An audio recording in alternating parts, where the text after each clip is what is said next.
Okay, good morning बच्चों। हम आज पढ़ेंगे मनोवैज्ञानिक परीक्षण। इससे आगे आपको मैंने प्रश्नावली, मुलाकात आदि पद्धतियाँ समझाई। तो परीक्षण व्यक्ति का मनोवैज्ञानिक परीक्षण मीन्स कि अभी इससे पहले जो अपने ने देखा उसमें खाली व्यक्ति के कोई भी एक लक्षण की अधिकतर जानकारी प्रयोग पात्र की मिलती थी, पर यहाँ क्या है, व्यक्ति की अलग अलग व्यवहार जो कर रहा है उसके सभी एकत्रीकरण करते हैं अपने सभी उसके अंदर रही हुई शक्तियों का। तो इस प्रकार की ऐसे अलग अलग कसौटियाँ होती है। तो एक ये एग्जाम्पल के तौर पर इसमें आपको क्या दिख रहा है, ऐसे आपको चित्र दिए जाते हैं, कोई एक या कोई बे ऐसे चित्र दिए जाते हैं।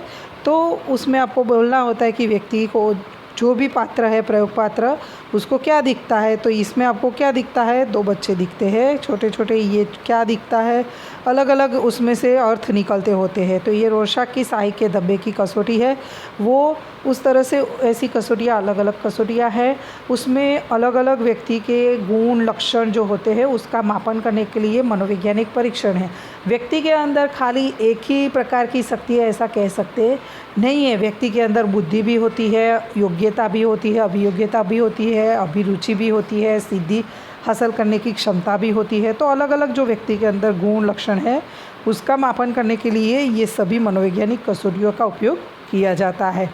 तो भिन्न भिन्न कसौटियाँ उसके लिए होती है। व्यवहार व्यक्ति का जो भिन्न भिन्न है उसी तरह से कसौटियाँ भी भिन्न भिन्न है। तो जो मापन करना है उसके लिए वो कसौटी का उपयोग किया जाता है।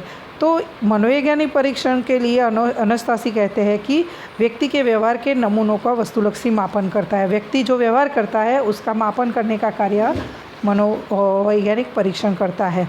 आगे का पॉइंट है, बीने नाम के मनोवैज्ञानिक कहते हैं कि मानसिक प्रक्रिया व्यक्ति की लक्षणों या विशेषताओं का गुणात्मक परिणामात्मक मापन करने की प्रविधि है।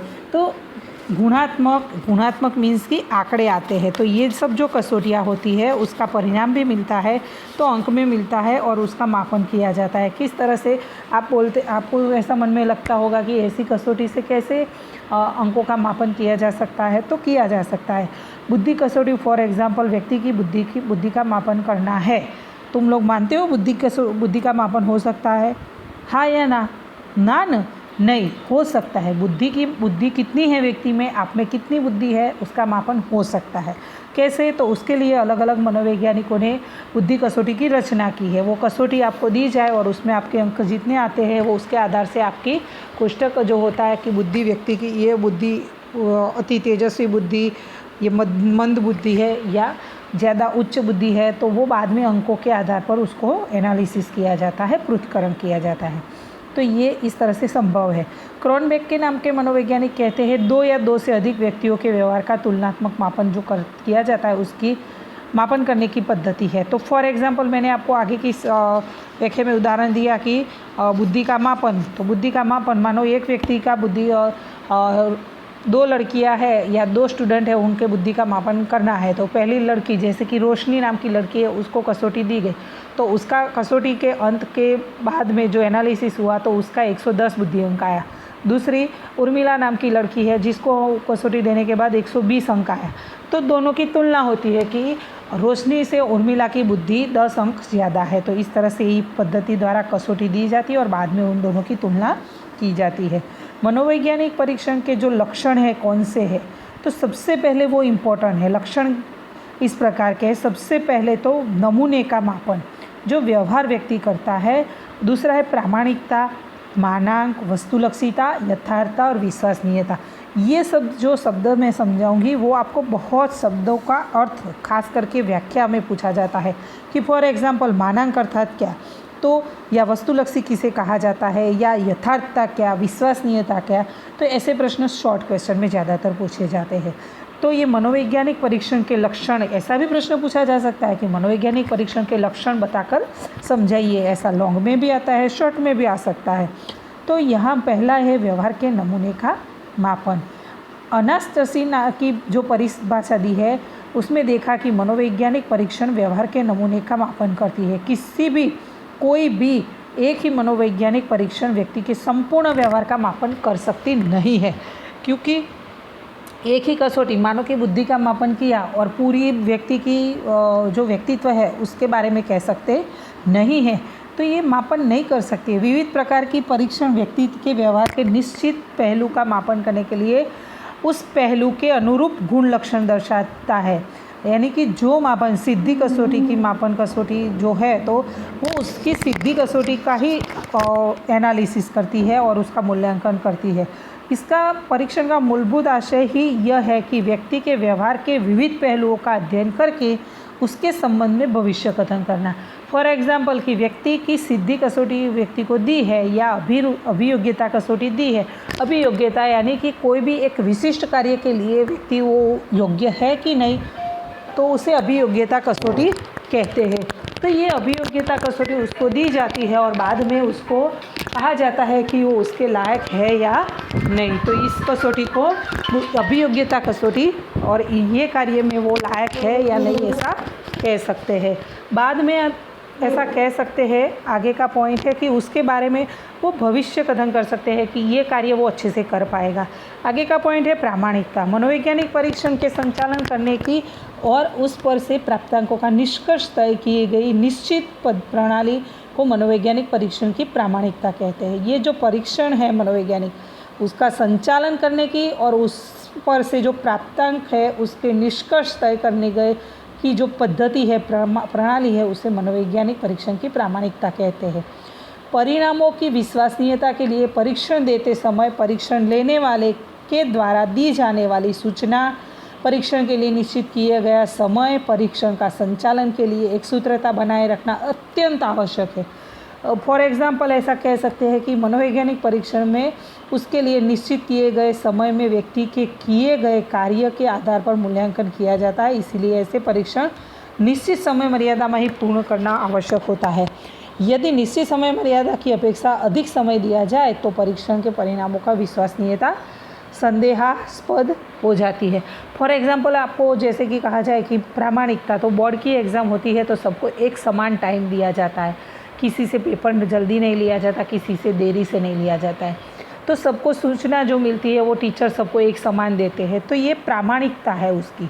तो ये कसौटी वो भी एक प्रकार की कसौटी है, वो प्रश्नावली कसौटी है और उसी तरह से वो भी मापन ही है आपकी कितने आपने ये पूरी साल पढ़े हो तो आपने कितनी इसमें सिद्धि हासिल की, वो मापन कसौटी भी एक प्रकार की है। इस प्रकार प्रत्येक परीक्षण संचालन के लिए और परीक्षण देने वाले के लिए निश्चित नियमों में प्रत्येक बार परीक्षण देने वाले और लेने वाले के लिए प्रत्येक स्थान पर एक सूत्रता बनी रहे यह अनिवार्य है।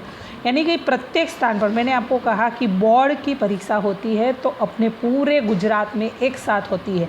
गुजरात माध्यमिक शिक्षण बोर्ड ऐसा कहा जाता है, माध्यमिक उच्चतर माध्यमिक। तो क्या होता है, एक साथ 10वीं के जो पेपर होते हैं एक ही समय पर एक ही टाइम पर वो हर एक स्कूलों में बांटे जाते हैं। सूचना एक जैसी एक समय उसको लिया जाता है एक, तो ये एक सूत्रता बनी रहती है। तो ये प्रामाणिकता कही जाती है। आगे का पॉइंट है मानांक लक्षण है। मानांक अर्थात परीक्षण का समधारण या औसत कार्य। परीक्षण जो किया जाता है रचना करते समय उसके मानांकों का अत्यंत महत्व होता है। मानांक अर्थात कसौटी के प्रमाणीकरण के समय स्थापित किए गए जो मापदंड है, मतलब कि कसौटी जिस जुट के लिए बनाई गई हो या समुदाय में से निश्चित प्रतिनिधि रूप नमूना लेकर इस पसंद किए गए समूह का औसत कार्य, इस औसत कार्य की सहायता से व्यक्ति का स्थान निश्चित होता है। समूह के औसत कार्य को समूह का मानांक कहा जाता है। यानी जिस व्यक्ति के लिए मापन किया गया है, कसौटी का बनाई गई है, वो समूह को दिया जाए, उसका जो औसत कार्य निकलता है उसे मानांक कहा जाता है। सामान्य रूप से कसौटी बनाने वाले ने जिस समूह पर प्रस्थापित की हो उसी समूह पर अमल किया जा सकता है। माना कि एक बुद्धि कसौटी की रचना करके उसे वयस्क आयु के समूह पर उसके मानांक स्थापित किए गए। अब ये परीक्षण हाई स्कूल के विद्यार्थियों को दी जाए तो इन विद्यार्थियों का बुद्धि अंक अत्यंत कम आएंगे। यानी कि वयस्क यानी पुख्त व्यक्ति, जो पुख्त है उसकी उम्र हो गई, आगे अपने पढ़ेंगे कि पुख्त व्यक्ति किसे कहते हैं और 12, तो ये विद्यार्थियों पर उसको अप्लाई की जाए वो कसौटी जी जो रचना की है किसके लिए की गई है, जो समूह के लिए या 10 से 15 साल की उम्र के लिए, 15 से 20 साल की उम्र के लिए वो उसकी रचना की गई है, तो वो 15 से 20 साल की उम्र के बच्चों के लिए या व्यक्तियों के लिए या 20 से 25 साल के व्यक्ति के लिए जो रचना की गई है, तैयार की गई है कसौटी, तो वो उसी उम्र के लोगों पर ही उसका अप्लाई किया जा सकता है, नहीं कि 20 से 25 वाली हो तो वो 10 से 15 वाले उम्र के व्यक्ति पर की जाए, तो वो उसकी बुद्धिआंक उसका अत्यंत कम आएगा, क्योंकि यह परीक्षण तो हाई स्कूल या वह विद्यार्थी जो या जो भी व्यक्ति की उम्र के लिए, मानो कि मैंने अभी कहा कि 20 से 25 उम्र के व्यक्ति के लिए परीक्षण तैयार किया हो, तो उसकी कम आयु के लिए वो उनको दिया जाए तो उसका रिजल्ट कम आता है। इसी तरह से विद्यार्थी की उम्र की अपेक्षा बड़ी आयु समूह के लिए ये बना था, इसीलिए वो कम उसकी बुद्धि अंक आता है। आगे है वस्तुलक्षिता। वस्तुलक्षिता यानी परीक्षण लेने वाला व्यक्ति या उत्तरों का मूल्यांकन करने वाले व्यक्ति की किसी भी प्रकार की निजी मान्यता, मनोवृत्तियाँ, पूर्वाग्रह बिना मूल्यांकन किए जाए तो वस्तुलक्षिता कहा जाता है। मीन्स व्यक्ति जो मूल्यांकन करता है तो उसकी मानसिकता उसमें नहीं आनी चाहिए, पूर्वाग्रह नहीं आना चाहिए कि ऐसा ही है न वैसा ही है न, तो उनको अच्छे से नंबर देने ही नहीं है न। तो ये पूर्वाग्रह रहित वो जो कार्य होता है, मन की वृत्तियाँ उनके अंदर नहीं आनी चाहिए, तो उसे वस्तुलक्षी कहते हैं। कोई भी वस्तुलक्षी मूल्यांकन शोधकर्ता की इच्छा या पक्षपात के बिना होना चाहिए। संक्षेप में शोधकर्ता संशोधन के दौरान जो जैसा है वैसा ही दर्शाते हुए वस्तुलक्षी मूल्यांकन कहा जाता है। मनोवैज्ञानिक परीक्षणों में समाविष्ट जानकारी तथा परीक्षण का मूल्यांकन वस्तुलक्षी होना अनिवार्य है। आप कभी कभी कहते हैं कि टीचर पेपर चाय पिए बिना देखने बैठे हैं, तो ये सब जो आप बोलते हो ना, वो ऐसा लगता है कि वो उनकी पर्सनल उसमें इन्वॉल्व हो जाती है, मनोवृत्तियाँ उनके अंदर और कभी कभी ऐसा होता है कि निजी मान्यता हो तो वो उसके अंदर आ जाए, वो न आए, ऐसा प्रयास करना होता है, तो उसे वस्तुलक्षिता कहते हैं। यथार्थ यानी परीक्षण व्यक्ति के जिस व्यवहार के नमूने का मापन करने के लिए रचना की गई हो, सिर्फ उसी व्यवहार का पहलुओं का मापन करे तो उस परीक्षण को यथार्थ कह सकते हैं।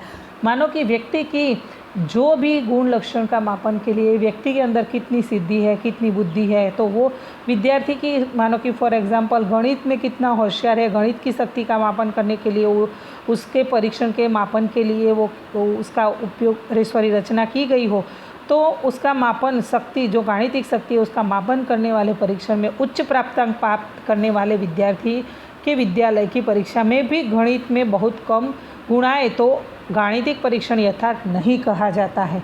यानी कि उसका सभी जगह उच्च अंक आने चाहिए। गणित की शक्ति है उसका मापन करने की, गणितिक शक्ति में, तो वो व्यक्ति का योग्य यथार्थ कसौटी कह सकते हैं कि वो यथार्थ है कि गणित स्कूल में भी गाणितिक में वो होशियार है और वो कसौटी में भी अच्छे नंबर लाया है। विश्वसनीयता अर्थात परीक्षण के परिणामों में सातत्य या सुसंगतता। अनस्टासी नाम के मनोवैज्ञानिक कहते हैं कि कोई एक परीक्षण अथवा उसके समकक्ष अन्य परीक्षण उस व्यक्ति या समूह को अलग अलग समय पर दी जाए और प्रत्येक समय भी लगभग समान परिणाम मिले तो उसे विश्वसनीय परीक्षण कहते हैं। मानो कि ये बुद्धि कसौटी या सिद्धि कसौटी या गाणितिक कसौटी है, तो वो गाणितिक कसौटी है, अलग अलग समय दी जाए, अलग अलग जगह पर और कभी भी दी जाए, तो वो जो मापन करने के लिए तैयार की है गाणितिक कसौटी का, तो वो ही मिले परिणाम, तो वो परीक्षण विश्वसनीय कह सकते हैं। अमित का बुद्धि अंक जानने के लिए उसे एक परीक्षण 1 महीने पहले और फॉर एग्जांपल उसी तरह से कोई एक व्यक्ति पर ही वो अप्लाई की है, मानो कि उसकी गाणितिक अंक का मापन करने के लिए या बुद्धि अंक मापन करने के लिए जो पहले 1 महीने पहले दी हो, बाद में उसका बुद्धि अंक 1 महीने पहले यह बुद्धि अंक 110 आए या 120 आए, कोई भी जितना भी आया, और पहले दी गई परीक्षण के लगभग 1 महीने के बाद फिर से वही परीक्षण उसको दिया जाए तो भी उसका बुद्धि अंक 101 आए, तो वो परीक्षण विश्वसनीय ऐसा कह सकते हैं।